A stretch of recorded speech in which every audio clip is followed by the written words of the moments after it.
Welcome back to All This Math. For today's lesson, we're doing some more work with subtraction, and in this particular problem, we're dealing with decimals.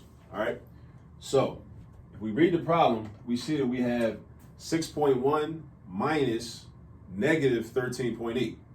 So we should recognize that as a double negative. That's a double negative. So when we encounter a double negative, what we do is we rewrite the problem as an addition problem. Whenever we see a double negative, right? So this 6.1 minus negative 13.8 is going to become 6.1 plus 13.8. All right. Now at that point, what we can do is we can do some mental math and add 6.1 and 13.8. We could do, basically, we could add the whole number parts. So the 6 and the 13, that's one way to do it. 6 and 13 is going to be 19,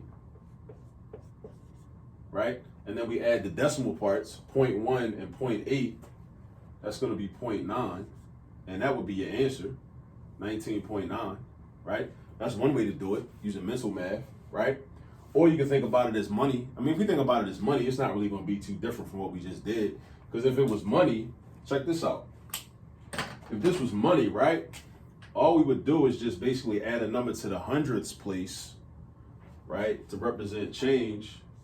So you put a 0 right there. Now you got, instead of 6.1, you got $6.10. Instead of 13.8, you got $13.80. And basically what happens is, you know, if you think about it like that, now you're doing $6 plus $13. Put the dollar signs, make it more legit. So $6 plus $13 is $19, and then 10 cents plus 80 cents is 90 cents, right? So that's another way to do it.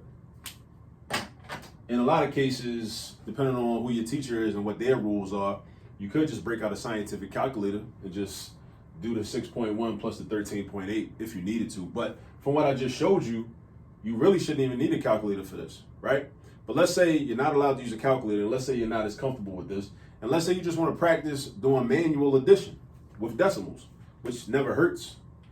Let's set the problem up. Let's set it up vertically. So we write the 6.1 on top, and we write the 13.8 underneath. Now, whenever you're doing, remember this, right? And this is why it's good to do this practice, so we can reinforce these rules for protocol. Whenever you add or subtract decimals, right? Numbers that have decimal points written in, you got to line up the decimal point. That's how you line up everything, right? So we can't do this, right? We can't do 6.1 and then do 13.8 like that. We can't do that. Nah, that's wrong. Because look where this decimal point is and look where this one is. That's crazy. Nah, that's out. We don't do that. When you're doing addition or subtraction, like we're about to do addition, you must line up the decimal points. So your decimal point, so if I do 6.1 right here, then I got to put 13 over here. See? Look at my decimal points. My decimal points are lined up. Nice and neat. They lined up, one on top of the other. And think about it like this. This is why when we're dealing with decimals, we got to understand place value. We got to understand what the place values are, and we got to understand what digits in the numbers that we're working with, what their place value is. So if I look at 6.1, I know 6 is in the ones place. The 1 is in the tenths place.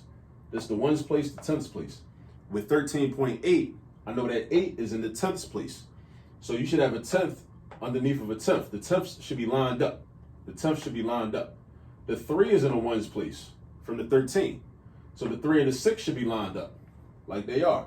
You see 3 and 6 are lined up. 8 and 1 are lined up. The 1 is in the tens place. So the 1 is next to the 3.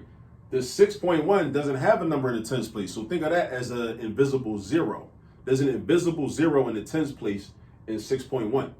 There's no digit to the left of that 6. You see? So now we're ready to do our addition. So when we do our addition, we start at the far right. We don't start at the left. We start at the right. And we do 1 plus 8. 1 plus 8 is 9. Then you write your decimal point. 6 plus 3 is 9. Nothing, which we can think of as 0. If you see a blank space, think of that as 0, right?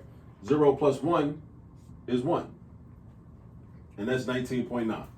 So look at all these different ways and we found 19.9 for our final answer.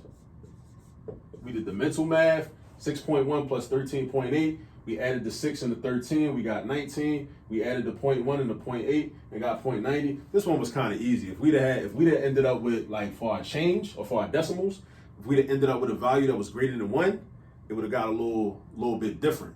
You know, it would have really been a test of your skills, right? Because you'd have had to carry. You'd have had to carry, you know what I'm saying, and do all that, right?